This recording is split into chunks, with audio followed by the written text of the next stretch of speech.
Hello, everybody, and welcome again to Shelf Isolation, where we talk about books that you can borrow online at the Nelson Public Library. Dan today is going to talk to you about a book you can access online at the Nelson Public Library, but I wanted to talk about this guy because I feel like not enough people know who he is. Do you know who he is, Dan? I don't recognise his face. Do you know who Jack Kerouac is? Yes. Do you know who Allen Ginsberg is? Yes. Tom Robbins? Tom Robbins. Lawrence Ferlinghetti? No. You getting my gist? Like the beatniks? Yeah. Is this guy a fantasy author or a... No. His name's Richard Brautigan. Oh, Richard Brautigan, Revenge of the Lawn, right? No, see, you do know who he is, right? Yeah. He's in my opinion, far superior to any of those other beat writers, but much lesser known. I agree. So I just wanted to tell you guys about him and say look out for him, because his novels and short stories are all a complete joy to read. They're very surreal, some of them. They're full of black comedy and satire, which are things that I really like in a story that I'm reading.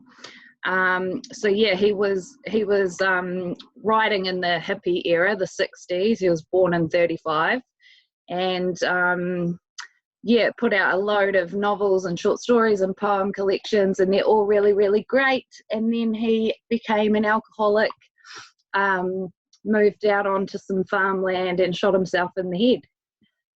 He went the Hemingway. So He went the Hemingway. He did. But Richard Brautigan, look at him. What a character. What a guy. I highly recommend reading anything he's written, and I can let you in on a little secret that we will be ordering most of his books into the library over the next few coming months. So keep an eye out for them. You will be able to find them there soon. That's great news. So yeah. His most famous work was Trout Fishing Across America, right? Yeah, Trout Fishing in America. And that actually, it always is the case, but it's probably my least favourite of his novels. He had a really good one called So the Wind Won't Wash It All Away. What else?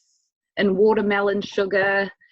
Yeah. And yeah, loads of poetry collections and things as well. So Richard Brautigan, read about him, read his stuff. And now Dan, who followed correct protocols, is going to talk to you about something that looks really scary called Darien. It does look a little bit scary. So we go from super serious, proper literary fiction to a fantasy. And this is the first book of a trilogy, and it's called Darien. And it's not really as scary as it might look here, although it's pretty dark at times. But the exciting thing about this is we know Con Iggulden is a historical adventure writer, right? He's written about Genghis Khan. He's written about ancient Rome. I think he's done something with the Tudors. And this is his first hit at fantasy, and he's gone straight into epic fantasy, which is a super hard thing to do for first-time authors in fantasy. And tell me, Dan, tell me. Yep. What is epic fantasy? Epic fantasy usually involves some kind of quest, lots of battles, lots of intrigue and politics and things like that. Yeah. So it's not as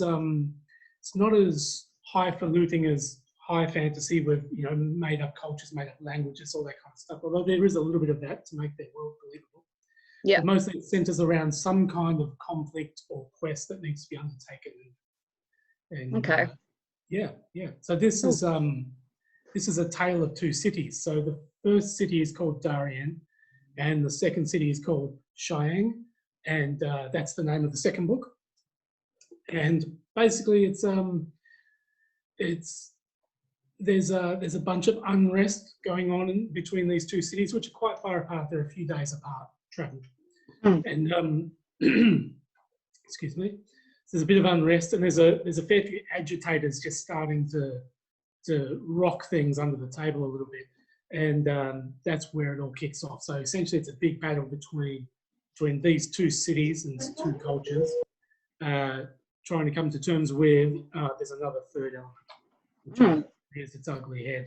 So he's because he's come from doing historical adventure fiction, like you can guaranteed his action sequences are just brilliant. So all of his battle stuff, all of his fighting, his duels, his revenge quests, all that kind of stuff are brilliant, because he's had decades and decades of writing that stuff, but set in real worlds. So he's just kind of transposed that into this pretty amazing imaginative world he's built. It's full of magic and full of artifacts, and there's a dozen families that rule in Darien, and they rule through the power that they get from these artifacts that their families have garnered for centuries. So it's all loosely around all that kind of stuff. How's that going to be? There's some characters coming in and out and in and out. There's a big quest, and there's assassinations, and it's brilliant. I love it. Loved it. Oh, who's going to like it? Yeah. So if you like good epic fantasy, who doesn't? And if you like, there's a bit of a grimdark kind of bent to this, and that's coming from his historical fiction writing. It's a bit of blood and guts, dying in the muck kind of stuff, grimdarky kind of stuff. There's a big element of that to this, so it's very good. So I'd say if you miss Game of Thrones, give this one a go. It's pretty good. If you're a fan of Joe Abercrombie, who I think is one of the better fantasy writers kicking around today, then this is a really good option for that too. Yeah, tried and tested action adventure author having a crack at fantasy. How good's that? It sounds really good, Dan. Honestly, I might even read it. You should read it.